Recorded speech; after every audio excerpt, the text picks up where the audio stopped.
بسم اللہ الرحمن الرحیم۔ مکہ کی یہودیوں نے یہ چاہا سیدہ فاطمہ کو شادی میں بلائیں۔ محمد صلی اللہ علیہ وسلم کی بیٹی کے پاس تو پھٹے پرانے کپڑے ہوتے ہیں، وہ پہن کر آئے گی، پھر کہیں گے دیکھو یہ نبی کی بیٹی، اس کا بابا نبوت کا دعویٰ کرتا پھرتا ہے، اور اس کی بیٹی کو دیکھو، اور پھر مل کر مذاق اڑائیں گے۔ جب کفار کی عورتیں آپ کے پاس آئیں تو حیران رہ گئیں، کیونکہ ایک دفعہ کا ذکر ہے کہ یہودیوں کے یہاں کسی کے گھر شادی تھی۔ وہ لوگ حضرت صلی اللہ علیہ وسلم کی خدمت میں آئے اور عرض کی، اے محمد صلی اللہ علیہ وسلم، ہم آپ کے پڑوسی ہیں، ہمارا بھی کچھ حق ہے، اس لیے ہماری درخواست ہے کہ آپ اپنی دختر فاطمہ زہرا رضی اللہ تعالی عنہا کو شادی میں شرکت کے لیے بھیج دیں، تاکہ ان کی برکت سے بزم عروسی کی رونق میں اضافہ ہو۔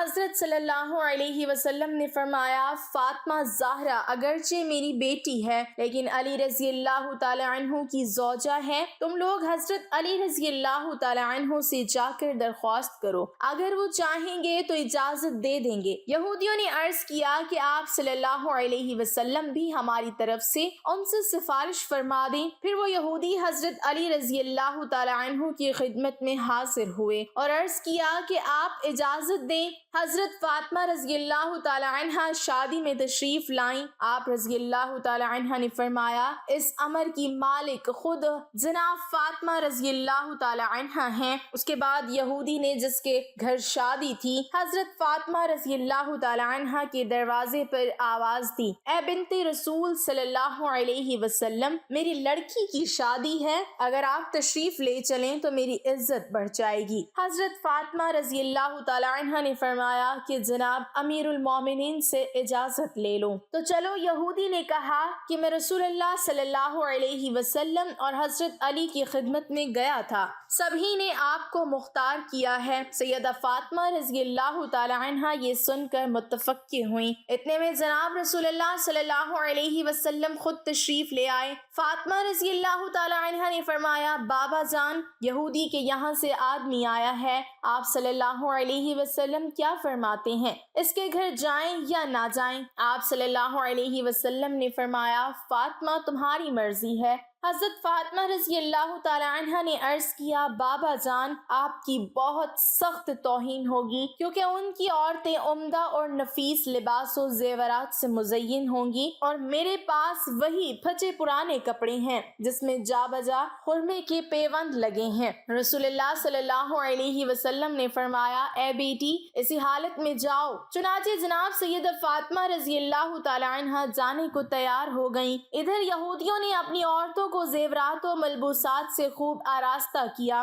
کیونکہ وہ جانتے تھے کہ فاطمہ زہرا رضی اللہ تعالی عنہ کے پاس لباس اور زیورات تو قطعاً نہیں ہیں، وہ تو اپنے پرانے پیوند لگے ہوئے لباس میں شادی میں شریک ہوں گی، تو سب کی نگاہوں میں سب کو حقیر ہوں گی۔ ادھر اللہ تعالیٰ نے اپنی کنیز خاص کے لیے حضرت جبرائیل علیہ السلام کے ذریعے سے جنت کے ایسے زیورات بھیجے کہ جن کی مثل و نظیر دنیا میں نہ تھی۔ حضرت فاطمہ رضی اللہ تعالی عنہ کو زیورات و خلعت سے آراستہ کیا گیا، اور کچھ دیگر خواتین کے ساتھ حضرت فاطمہ رضی اللہ تعالی عنہ روانہ ہوئی۔ کچھ حوریں دائیں اور بائیں اور کچھ پیچھے اور کچھ آگے روانہ ہوئیں۔ اس شان سے جناب فاطمہ رضی اللہ تعالی عنہ کی سواری یہودی کے مکان پر پہنچی۔ جو ہی آپ رضی اللہ تعالی عنہ یہودی کے مکان پر پہنچی تو مکان آپ رضی اللہ تعالی عنہ کے نور سے روشن ہو گیا، اور ایسی خوشبو پھیلی کہ دور دور تک محسوس ہونے لگی۔ یہ تجمل و وقار دیکھ کر تمام یہودی عورتیں بے ہوش ہو گئیں۔ تھوڑی دیر کے بعد سب کو ہوش آیا، مگر دلہن کو ہوش نہ آیا۔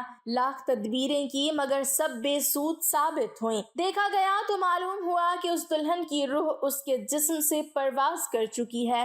آنن فانن شادی کا مکان ماتم کدا بن گیا۔ حضرت سیدہ فاطمہ کو دیکھ کر بہت تشویش ہوئی۔ آپ رضی اللہ تعالی عنہ نے فرمایا کہ اطمینان رکھیں، ابھی ہوش آ جائے گا۔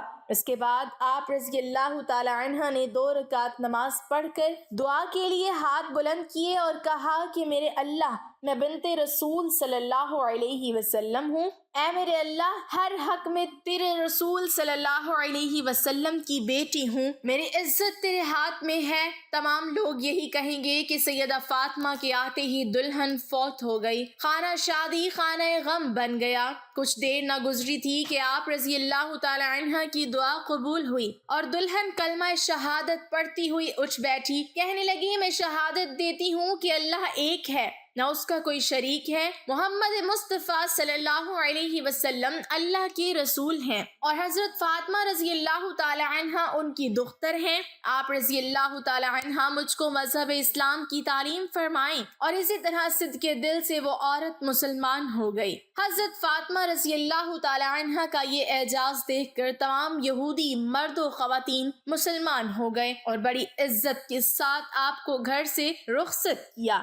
سارا ماجرا حضور صلی اللہ علیہ وسلم کو سنایا گیا۔ یہ سن کر آپ صلی اللہ علیہ وسلم نے اللہ کا شکر ادا کیا۔ ایک دن حضرت علی رضی اللہ تعالی عنہ نے ایک یہودی سے کچھ مقدار جو کا قرض مانگا۔ یہودی نے کوئی چیز گروی کے لیے مانگی جس کے بدلے میں آپ رضی اللہ تعالی عنہ نے حضرت فاطمہ رضی اللہ تعالی عنہ کی اون سے بنی ہوئی چادر کو گروی رکھا۔ یہودی نے اس چادر کو لے کر گھر کے کسی کمرے میں رکھا تھا۔ جب رات ہوئی تو یہودی کی بیوی کا اس کمرے میں جانے کا اتفاق ہوا تو دیکھا کمرہ نور سے روشن ہے۔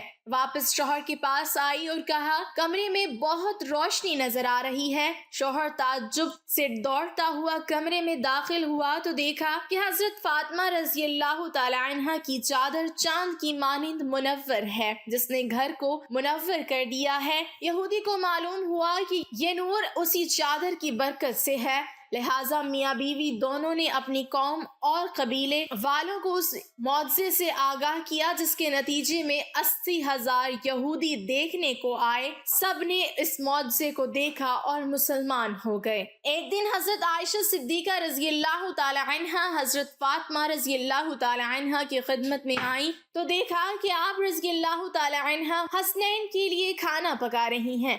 کھانا چولہے پر بہت ہی جوش کے ساتھ ابل رہا تھا۔ حضرت فاطمہ نے اسی حالت میں کھانے میں اپنے دست مبارک کو ڈالا اور دیکھا کہ کھانا تیار ہوا ہے یا نہیں۔ یہ حالت حضرت عائشہ نے دیکھی تو بہت ہی پریشانی کی حالت میں حضرت ابوبکر کے پاس آ کر کہا اے بابا، مجھے آج ایک تعجب آور منظر نظر آیا۔ حضرت ابوبکر صدیق رضی اللہ تعالی عنہ نے کہا کیا نظر آیا؟ حضرت عائشہ کہنے لگی جب میں حضرت فاطمہ کی خدمت میں پہنچی تو حضرت فاطمہ کھانا پکا رہی تھی اور کھانا جوش کے ساتھ ابل رہا تھا۔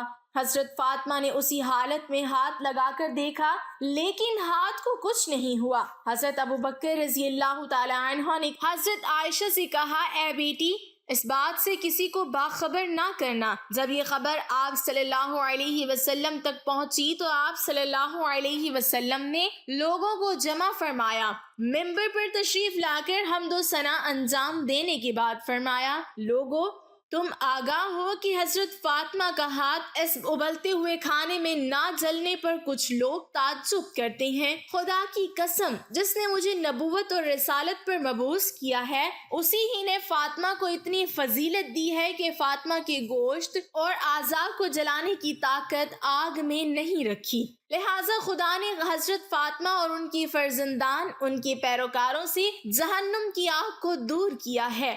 بس ان لوگوں پر افسوس ہو جو حضرت فاطمہ کی فضیلت اور برتری میں شک کرتے ہیں، اور خدا کی لعنت اس شخص پر جو ان کے شوہر حضرت علی ابن ابی طالب کے ساتھ بغض اور ان کی 11 فرزندان کی امامت پر راضی نہیں ہے۔ لہٰذا حضرت فاطمہ وہ ہستی ہیں جن کو خدا کی نظر میں جو مقام و منزلت اور ان کے فرزندانوں پیروکاروں کی جو فضیلت اور مقام حاصل ہے، کسی اور نبی کی امت کو حاصل نہیں ہے۔ حضرت فاطمہ وہ خاتون ہیں جو امت کی نجات اور فلاح و بہبود کی خاطر مجھ سے زیادہ دعا مانگتی ہیں۔ اگر وہ اپنے دشمنوں کے بارے میں بھی سفارش کریں تو اللہ تبارک و تعالی قبول فرماتا ہے۔ اللہ پاک ہمیں دین کے راستوں پر چلنے کی توفیق عطا فرمائے اور ہمیں نیکوکاروں میں شامل کرے، آمین۔